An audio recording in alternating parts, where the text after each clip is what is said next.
Puja madam, good evening madam. Good evening, sir. Good evening, sir. So, a very warm and pleasant greetings to all dignitaries, faculty members, and research scholars and the participants. It is a great pleasure to welcome you all to the day 5 and the validatory session of our FDP. So today we have our very esteemed resource person, Dr. Majhar Hussain Mohammed from King Khalid University, King of Saudi Arabia, delivering a session on publishing in high impact journals and enhancing the research visibility. To formally commence today's program, I invite Professor Leela Satyanarayan sir for the welcome speech. Thank you, madam. Greeting to all respected principals, sir, esteemed management members, distinguished resource persons, faculty members, and dear participants. It gives me immense pleasure to welcome you all to day 5 section of our Friday faculty development programming. Over the past 4 days, we have had enriching sessions, engaging discussions, and valuable knowledge sharing that have strengthened our academic and professional perspectives. On this special occasion, I would like to express our sincere gratitude to our respected principals sir and our supportive management for their constant encouragement and immense support in organizing this FDP. Their guidance and leadership have been instrumental in making this programming a grand success. I also extended a warm welcome to our esteemed speaker, Dr. Mazhar Hussain Mohammed sir, and thank him for joining us today. Once again, I welcome you all to this day 5 session. Thank you. Thank you, sir. Now I invite our head of the department, Dr. A. Balakrishna sir, for intro speech. Thank you Puja. Greetings to all. Greetings to our respected principal sir, esteemed faculty members, research scholars, and their participants. As we arrive at the final day of our 5-day online FDP, advanced research paper writing, scholarly tools, and journal selection strategies, it gives me great pleasure to welcome you all to this concluding session. Over the past 4 days, we have gained valuable insights into research writing, citation tools, book proposals, journal selection strategies, publication ethics, and plagiarism awareness. I am also happy to share that over the last 4 days, we have been receiving an average of 1600 plus views per day on YouTube, which clearly reflects the wide research and strong academic interest in this FDP. This overwhelming response truly motivates us to continue organizing such quality academic programs. Today's session is especially significant as it focuses on publishing in high impact factor journals and enhancing research visibility, an essential aspect of every academician's research journey.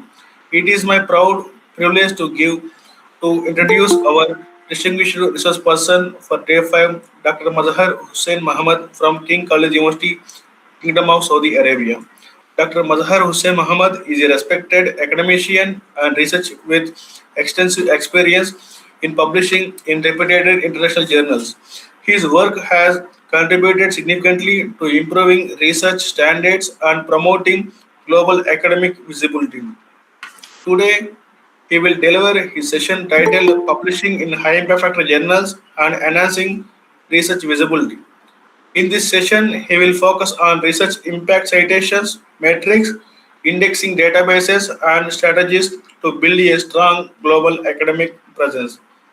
His guidance on selecting appropriate high impact journals and improving research visibility will certainly help all of us strengthen our academic profiles and publication standards. On behalf of Department of ECE, PSCMR College of Engineering and Technology, I extend a warm and heartfelt welcome to you, sir. We sincerely thank you for accepting our invitation and sharing your valuable expertise with us. I request all participants to actively engage in the session and make the best use of this wonderful opportunity. And I want to share my one personal view that when Mazhar Hussain sir at the ANU in the time of 2020 is pursuing his PhD, at the time I also pursued my PhD parallelly. We both done in the domain of automation and control with load frequency control area. Thank you, sir, for your valuable time going to spare with us. With this, I once again welcome everyone, and now I invite Dr. Mazhar Hussain Muhammad to kindly take our session. Thank you. Thank you, Dr. Balkrishna sir. Sir, 1 second, sir, please. Sorry. Yeah. Pooja madam, please go. Sorry, sir. So now it is my proud and privilege to invite our esteemed resource person, Dr. Mazhar Hussain Mohammed. We have a small video presentation. On to the video, please.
Thank you for your patience.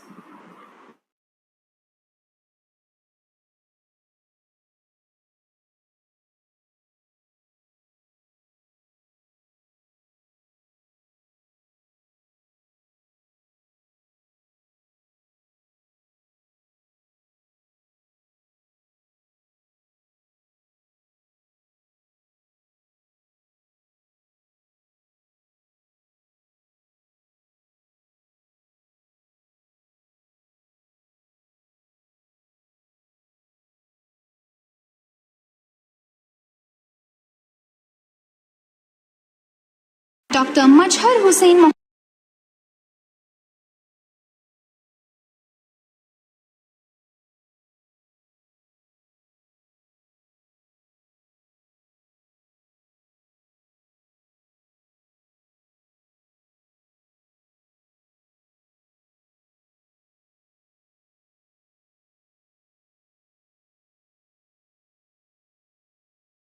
Mohammed is an assistant professor in the Department of Electrical Engineering at King Khalid University, Kingdom of Saudi Arabia. He completed his PhD in Electrical Engineering from Acharya Nagarjuna University in 2023.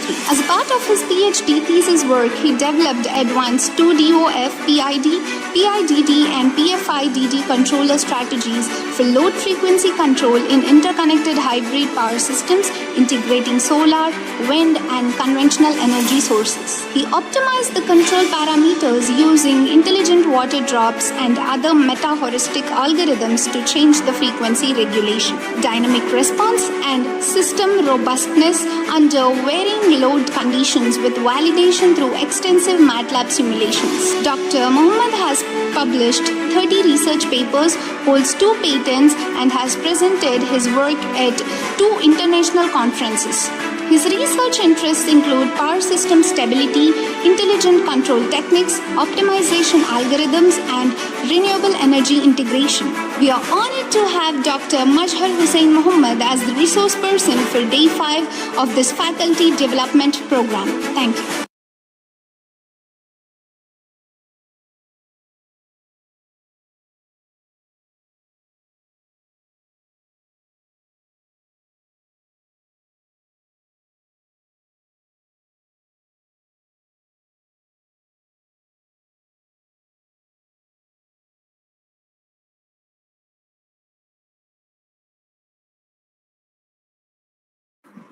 Extremely sorry for having some technical glitch.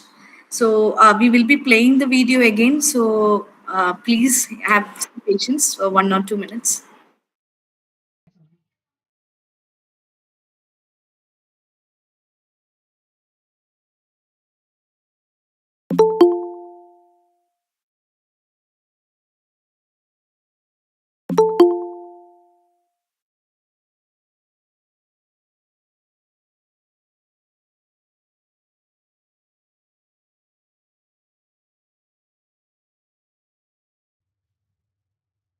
Dr. Mazhar Hussain Mohammed is an assistant professor in the Department of Electrical Engineering at King Khalid University, Kingdom of Saudi Arabia. He completed his PhD in Electrical Engineering from Acharya Nagarjuna University in 2023.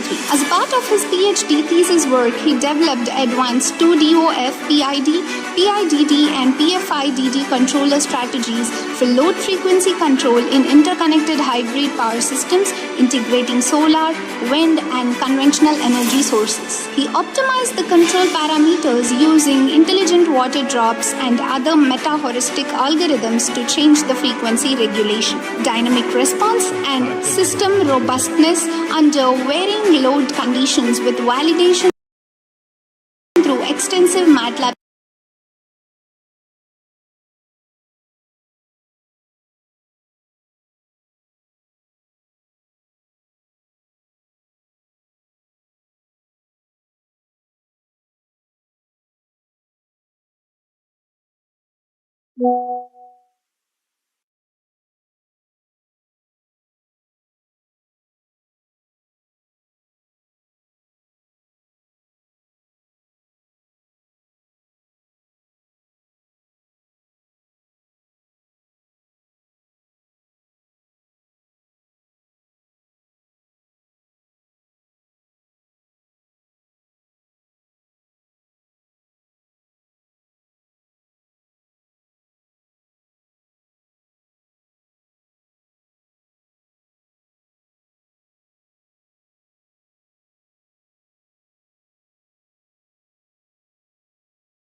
బాగానే వస్తున్నా.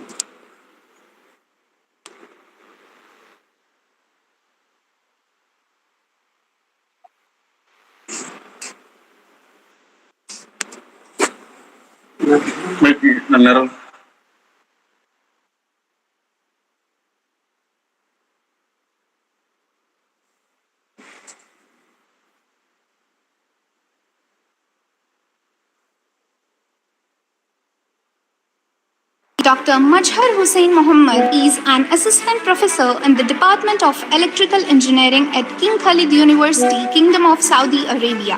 He completed his PhD in Electrical Engineering from Acharya Nagarjuna University in 2023. As part of his PhD thesis work, he developed advanced 2DOF PID, PIDD and PFIDD controller strategies for load frequency control in interconnected hybrid power systems integrating solar, wind and conventional energy sources. He optimized the control parameters using intelligent water drops and other meta-heuristic algorithms to change the frequency regulation, dynamic response and system robustness under varying load conditions with validation through extensive MATLAB simulations. Dr. Mohammed has published 30 research papers, holds 2 patents and has presented his work at 2 international conferences. His research interests include power system stability, intelligent control techniques, optimization algorithms, and renewable energy integration. We are honored to have Dr. Majhar Hussain Mohammed as the resource person for Day 5 of this faculty development program. Thank you. Thank you so much for your patience. And now I am so happy and invite Dr. Majhar Hussain Mohammed for the session. Over to you, sir, please. Thank you, ma'am.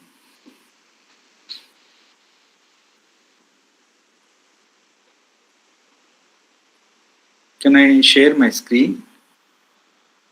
Yes, sir.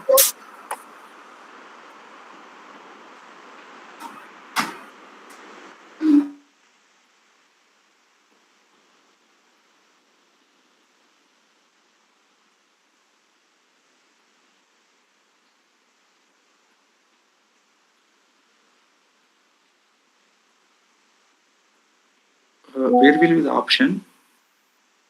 Sir, in the down area, there is an icon near to the video. Yeah.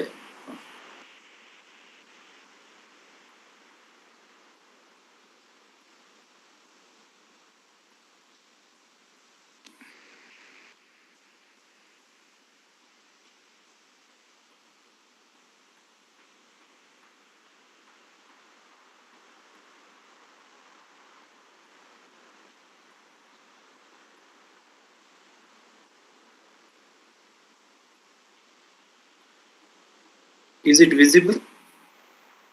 Yes, sir, it is visible, sir. Okay. Good evening, all. Thank you for attending the session. Yes, so sir. Today, is it audible and my slide is visible, I think. Yes, Yes, sir. sir. Yes, sir. Yes, sir. Yeah. Today, we will see how to publish our research in high impact journals and how we can see that our research reach maximum audience. So first of all, we should know which journals are having high impact. So we will start from indexing of the journals, and we will see what are the different metrics of the journals. Then we will go for in which journals we should not publish. And why? Because we should know in which journals we should publish, and we should know in which journals we should not publish. So those are called predatory journals. Yesterday also you have some idea about those. We will see once again here. And most importantly, to get the maximum reachability and to publish in high impact journals, our manuscript also should be very good.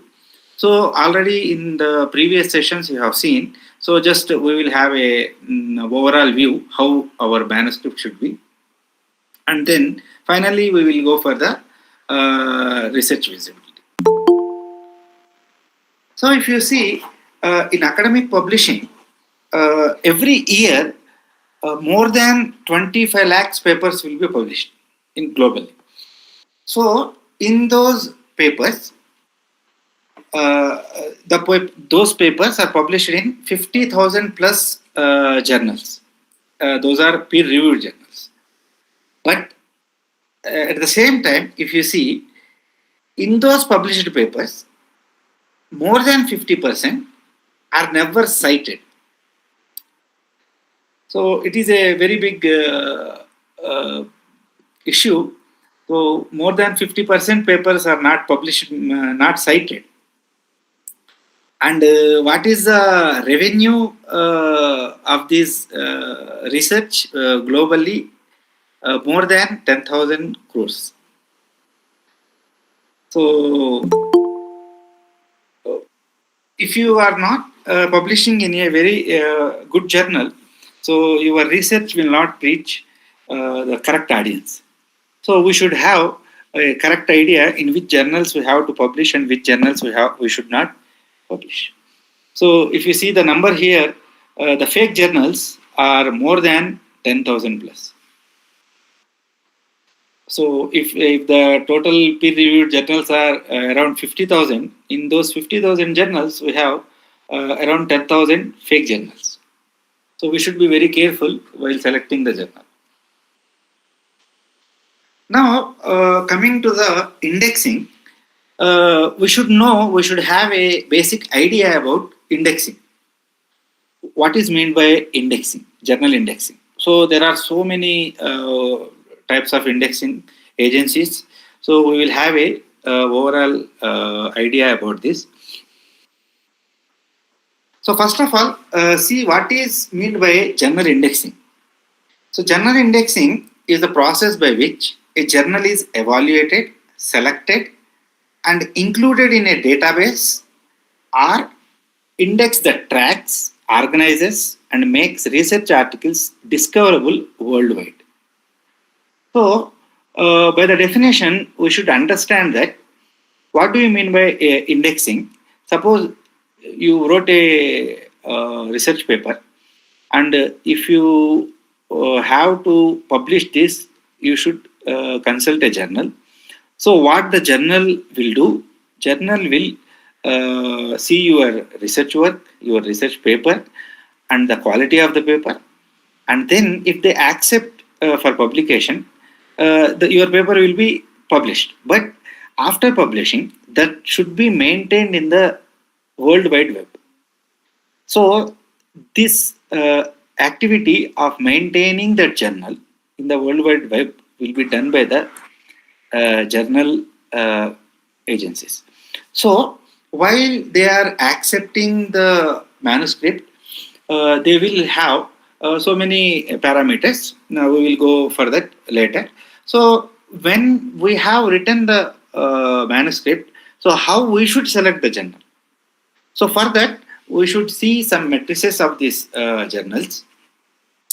So before going to that matrices, we will see what do you mean by index. So why we should go for indexing of the journals? First of all, discoverability. So these indexed articles appear in major search engines and databases used by the researchers. And another thing, the quality. So being indexed means the journal passed the rigorous evaluation for additional standards. And another one is citation tracking. So indexing allows citations to be tracked, generating metrics like impact factor and H-index and institutional recognition.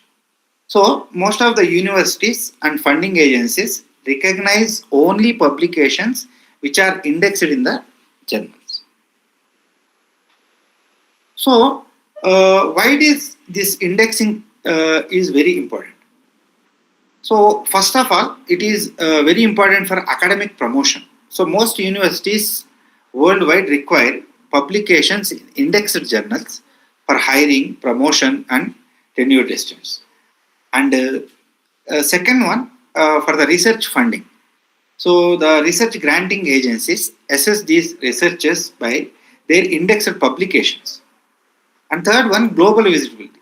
These indexed articles are accessible to millions of researchers globally by increasing the readership and citations. So coming to the citation metrics, so these only the indexed articles contribute to impact factor, H index, or other any citation metrics. And the journal credibility. So indexing is proof that a journal maintains minimum standards of peer review, ethics, and editorial quality. And last one, a PhD requirement. So many institutions require PhD candidates to publish in indexed journals before thesis submission. So what are the major indexing agencies we have? We have Web of Science, which includes the SCI, SAI, and SSCI, ESCI, and A and HCI. We will see what are these in the coming slides. And the second one is the Scopus, organized by the Elsevier. And this is the biggest indexing agency in the world with more than 28,000 journals. And the third one is PubMed. PubMed mainly it is doing the work in the biomedical and life sciences. It has more than 5,200 journals. And Directory of Open Access Journals, it is having journals more than 20,000.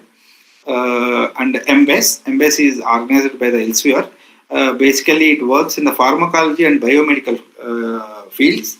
And Elsevier competence, this is also maintained by Elsevier. Basically, it works in the engineering and technology database, which is having more than 7,500 journals. So these are some of the agencies which are handling the indexing worldwide. There are so many other agencies also. So in Web of Science, if you see, we have the oldest one, SCI, that is the Science Citation Index. It is having journals more than 3,700. So it works in natural sciences.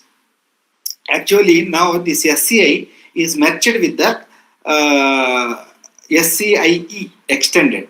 So they have added this word expanded or extended. So Science Citation Index expanded. This is having journals more than 9,500 and it is working in natural and applied sciences. So the third one, Social Sciences Citation Index. This is having journals more than 3,500. This works in the areas of economics, psychology, sociology, and education. And Emerging Sources Citation Index, this is having journals more than 7,800. This is emerging or newer journals, but which are not listed in the SCI expanded or Social Sciences Citation Index. And the last one, Arts and Humanities Citation Index. This is having journals more than 1,800, and this works in arts, humanities, literature, history, and philosophy. So generally, the researchers confuse between this Emerging Source Citation Index and this Science Citation Index expanded. See, the only difference is this E is here at the end of the word, and here it is at the beginning. So generally, when we publish the research, we confuse with these two. So don't confuse. This is more high priority, SCI expanded, and this is the indexing of journals which are new. Okay. So So what is the relation between the Science Citation Index and the expanded? So this is actually founded by Jen Garfield in 1960, and this is modified in 1997, and it is merged, and this Science Citation Index expanded is launched. So in both, original research will be published. You can go for SCI or SCI expanded, both are same weightage. Here we have more than 3,700 journals, and in this we have more than 9,500 journals. So it covers only physics, chemistry, biology, maths and medicine, but here engineering and technology is also added. So this is very selective, and there will be rigorous entry criteria to enter the journals into this SCI, and journals must have very high impact factor. Then only they will be allowed into SCI or SCI expanded. And in this SCI expanded, we have impact factor tracking also. Okay. This SCI is still they are maintaining, but very few journals are there. Okay, so better to go with the indexing of SCI expanded. So coming to the Social Science Citation Index, we will be having more than 3,500 journals. It is established in 1973, and there are 58 subject categories, and top 5% of the journals are listed in this. So the key subject areas covered are economics and business, psychology, sociology, political science, law, communication, media, public health. There are so many subject areas as listed here, 58. So the SSCI is the Web of Science equivalent of SCI expanded, but for social sciences. So it carries the same prestige. So a paper in social sciences is a general as prestigious as expanded. Okay, so both are same. Only the subject area is different. Now coming to the Emerging Sources Citation Index, this is launched in 2015. So this is entry level. The journals which are new are having low impact factor are listed here. So this is having more than 7,800 journals.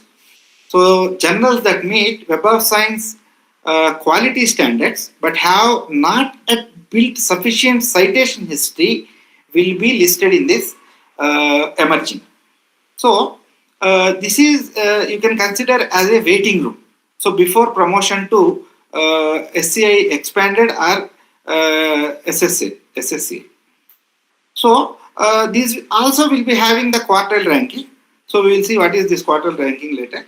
So, but they doesn't have an official journal impact factor. There will be no impact factor. This is most important. So the journals which are in the emerging will not have any impact factor. So they are indexed in the Web of Science. So it is not a predatory, means it is not fake journals, but they are good journals, but which are new. Okay. So if you see the comparison, in the emerging you will not have any official impact factor.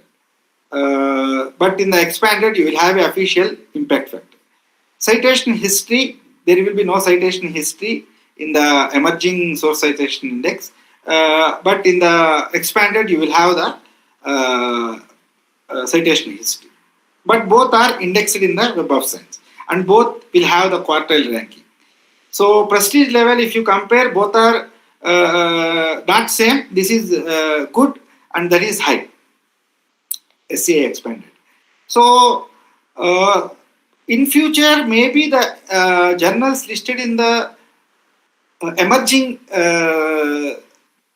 source citation index, maybe they may be promoted to the next level, that is source citation index expanded.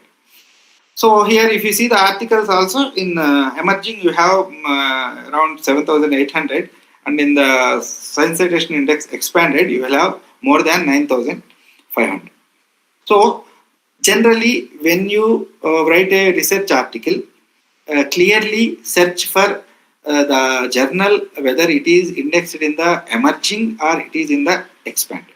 So if your requirements are fulfilling with the emerging, you can go for the emerging. Why? Because in the emerging journals, the publication will be easy, but in the Science Citation Index Expanded, it is very difficult to publish.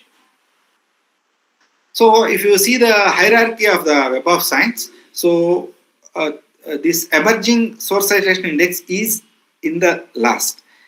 After that you have arts and humanities, then social sciences, then Science Citation Index Expanded, and the topmost is the SCI. So the next second biggest database in the world is the Scopus. So Scopus is having more than 28,000 active journals and 90 million records, and it is founded in 1996 and it is operating in 200 plus countries. So who is operating this? Elsevier is operating this, and this has broader coverage, but this will assess the journals with the site score instead of impact factor. So this impact factor is related to Web of Science and the site score is related to Scopus. So in addition to site score, the Scopus indexed journals will have SJR ranking also. So we will see these later in detail. What is this site score, SJR, impact factor, these things. So if you see another parameter also there, source normalized impact per paper, SNIP. So if you see, these Scopus journals will have three metrics. One is site score, SJR and SNIP. So we will see now very shortly what are these things. So if you compare the Scopus and Web of Science, this is operated by Elsevier and Web of Science is with the Clarivate. And journals almost these are 7,000 journals are different. This is having more. Scopus has 28,000 plus and Web of Science has 21,000 plus. And what are the metrics they follow? Scopus will follow site score and SJR. Web of Science will follow only the impact factor. Access, both you should have subscription to see these metrics. And coverage, Scopus will have more broader coverage, whereas Web of Science will have more selective. And prestige level, both are same. This is very high or highest. So Scopus and Web of Science almost same, but the Web of Science will have highest prestige in the public research area. So free version, SkyMago, you can see the journal ranking freely, but Web of Science you should have the subscription. So if you compare the different indexes, you can have the companies Clarivate and Elsevier. These already we have seen. Discipline, core science. Here there will be all sciences. These are social sciences. And in the emerging, there are all fields are covered. Impact factor, there will be no impact factor for this. Here in the Scopus, we will have the site score. We will not have impact factor. Quartiles, all we will have the quartiles. Prestige level. SCI is highest and SCI expanded is very high, and Science Citation is very high, and emerging is good as the Scopus is very high. Okay, so article searchable. In all the indexes we can search the articles. Citations tracked, only it is limited in the emerging. So free access, only SkyMago is having the free access. All other you should have the subscription. So what are the other important indexing agencies? We have PubMed, EI, and Directory of Open Access Journals, EMBIS, and ERIC, and ABI, and so many. There are so many. So why the article indexing is important and how it will flow? See, when the article is published, so after publishing the article, it will be sent to the metadata. So this will be stored in this, and the article record will be created. A permanent indexed record is created with the unique identifier, that is a digital object identifier, or WebOS UID or EID number will be given to your article. And the citations will be tracked and your article will be globally discoverable. So that's why we should go for the indexed journals. So, but one thing you have to note here, see, the journal indexing is not same as article indexing. A journal can be indexed without all its articles appearing. Some databases have selective article inclusion. So you have to be sure with whether your article will be indexed in the database or not. It is not mean that the journal, if the journal is indexed, your article will be indexed. The journal, your article, both should be indexed. So how does a journal will be indexed? So this is for journal, not for the researcher. So the journal, before indexing, its editorial quality will be checked, the publication regularity will be checked, and ethics and standards, whether the journal is maintaining or not, that will be checked, and what is the international scope, and what is the impact factor of the journals, and whether they are technically sound or not. Why? Because they have to maintain the digital object identifier and the UID numbers. So whether they have the technical, they are not sound or not, everything will be checked before accepting for the indexing. So this is related to journal, so need not to bother about this. So the journals will take care about this. But we should know how the journal will be indexed in database. So now what is the advantage of publishing in these indexed journals? You will have global reach and citation growth, career progression, funding eligibility, peer credibility, and metrics tracking. All this will be the advantages of indexed journals. There are some disadvantages also. We will discuss those disadvantages in the ending. It is here, disadvantages and challenges. The biggest challenge is long waiting. You cannot publish in days or weeks. You have to wait for months and years to publish in these journals. So that is the biggest thing, biggest disadvantage of this indexing. And APC, this publication cost will be high in these indexed journals. And access barriers, you cannot access freely. You have to pay to access these journal metrics, and for everything there will be a charge. Okay. So we will see later this disadvantage. So how to verify if a journal is indexed or not?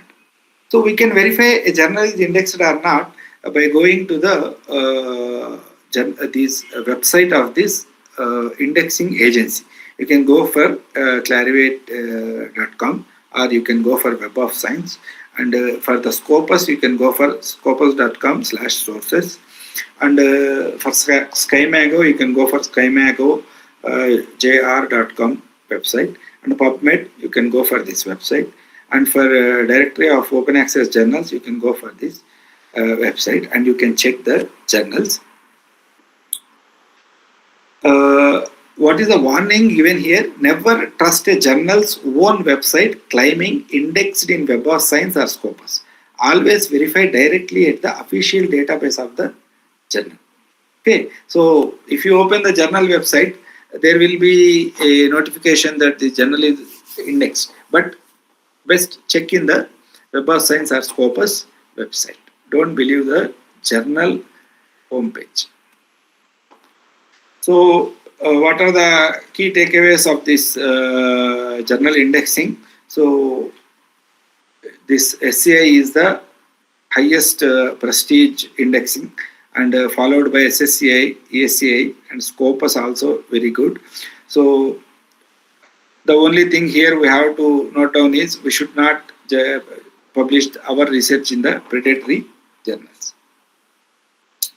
Now, coming to the most important topic of today's session, journal metrics, and how we should select a journal based on these journal metrics. What are these journal metrics? So first of all, try to understand what is meant by journal metrics.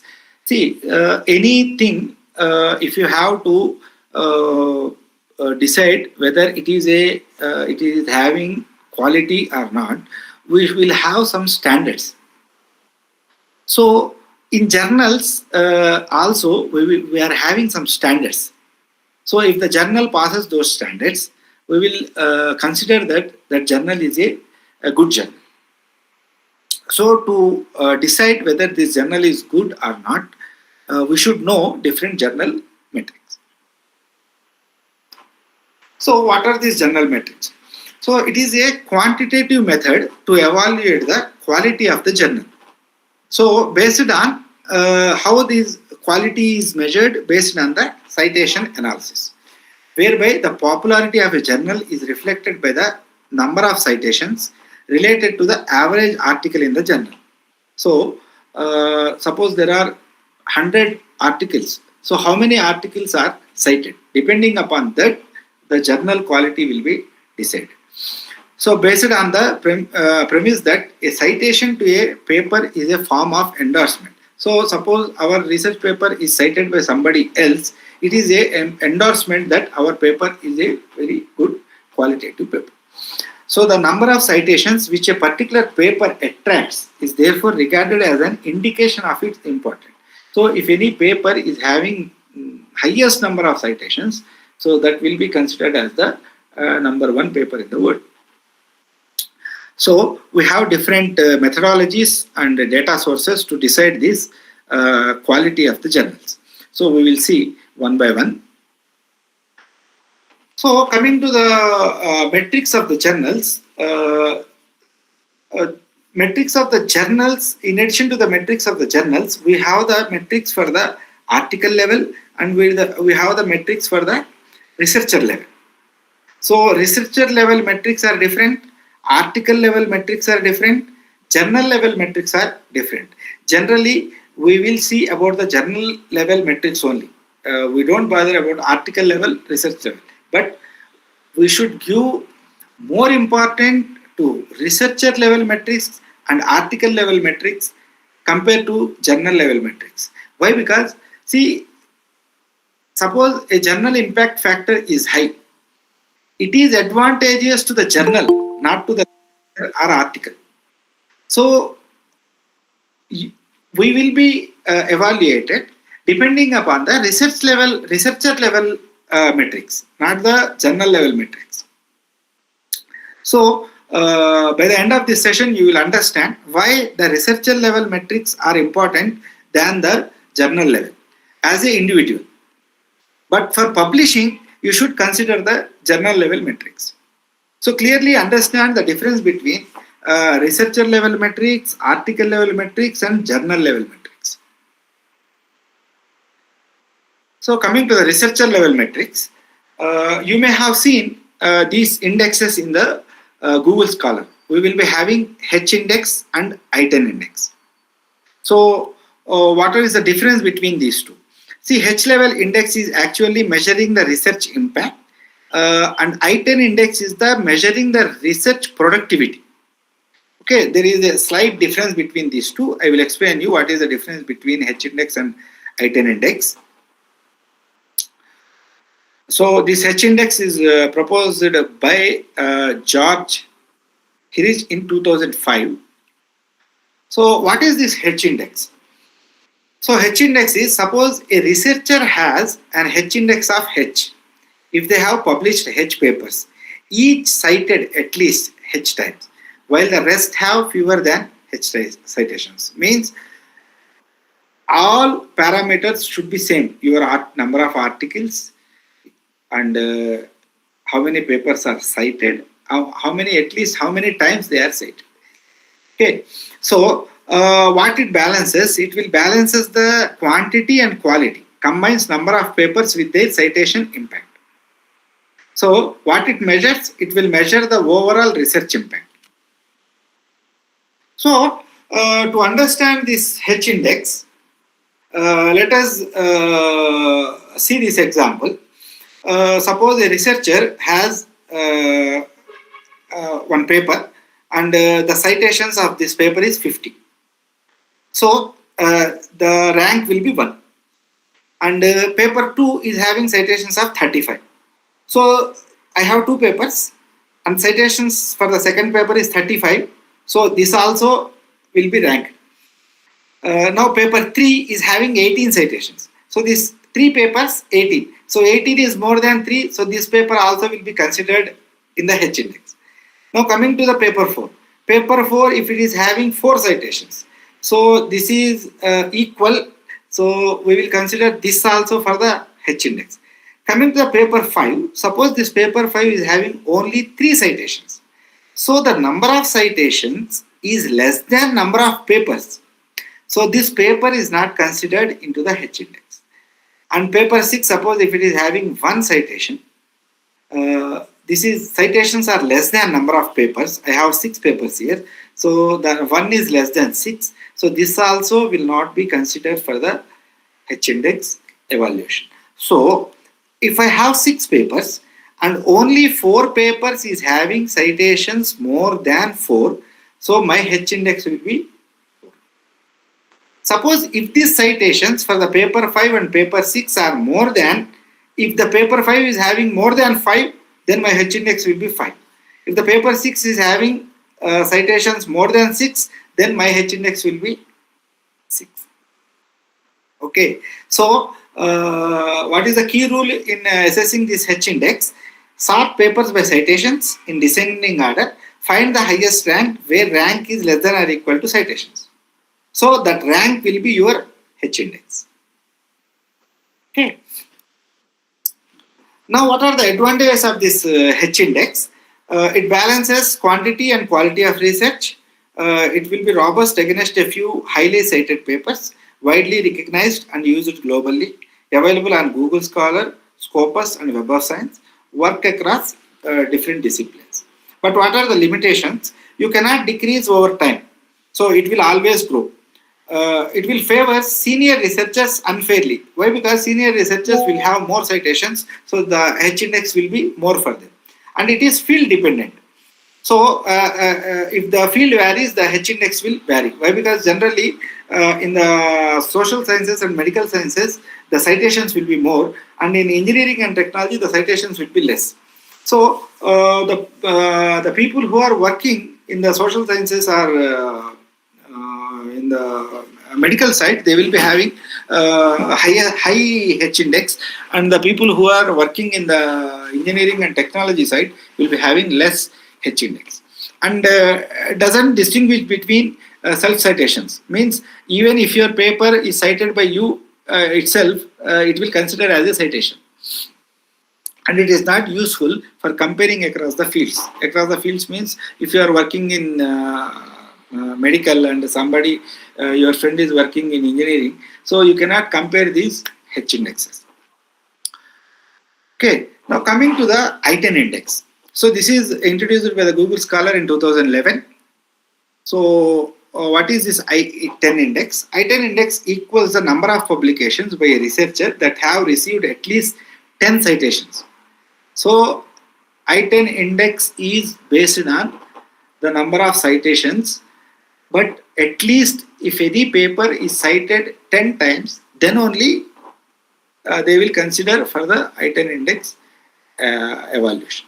So if you see the example, suppose I have a paper A, it is having 87 citations. So it is more than 10, so this will be considered.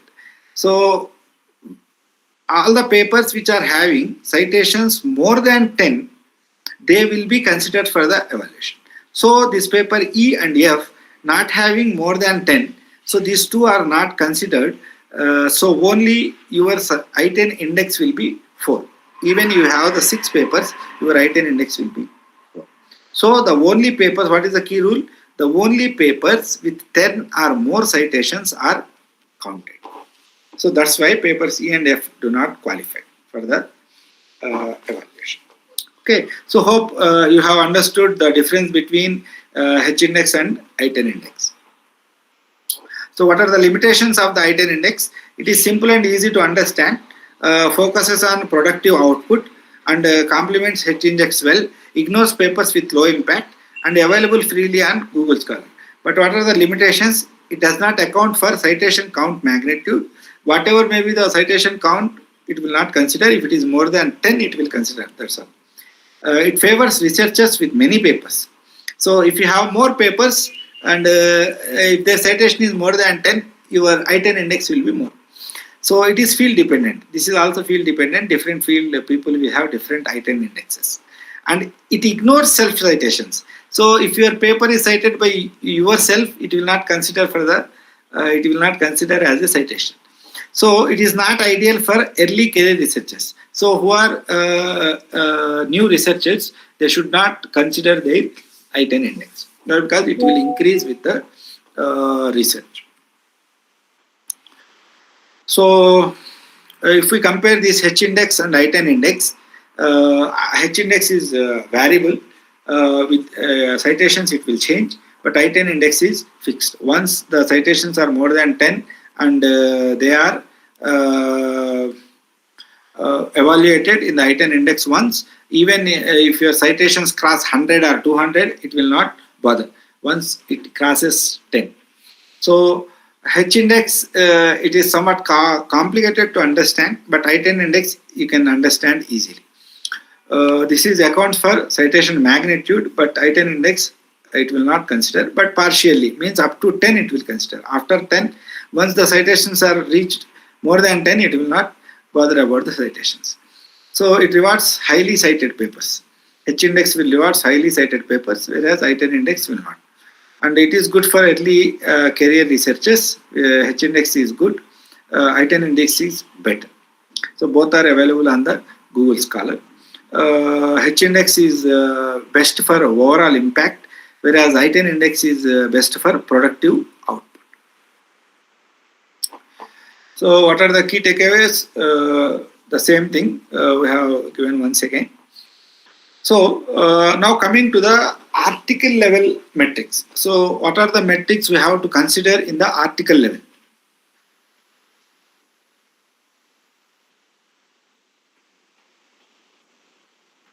So what are these article level metrics? ALMs. Article level metrics are a collection of measures that track the reach, influence and engagement of individual research articles across multiple dimensions, going beyond simple citation counts.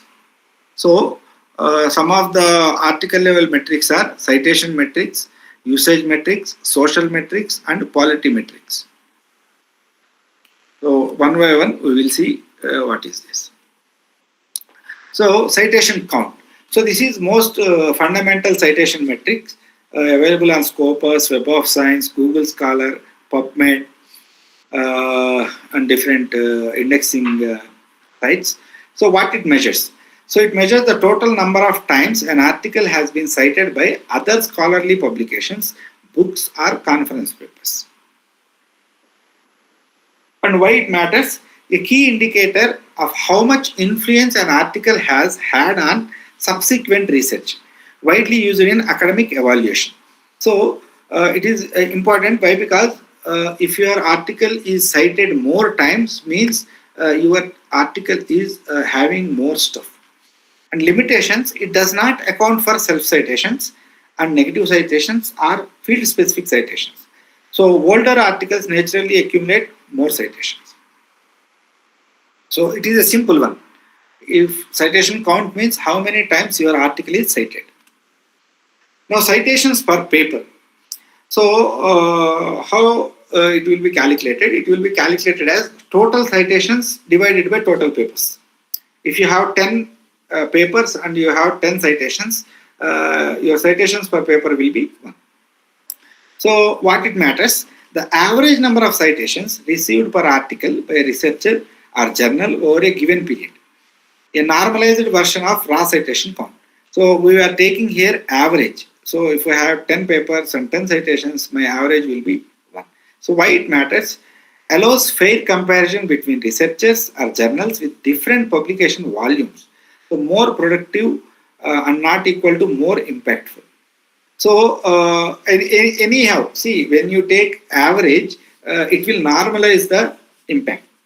So highly influenced by a few highly cited outlier papers, what is the limitations of these citations per paper? You are going for the average. Means suppose if you have 5 good research papers and 5 are not good, but finally it will be treated as all the 10 articles are good. Second one, field weighted citation impact. So what is this field weighted citation impact?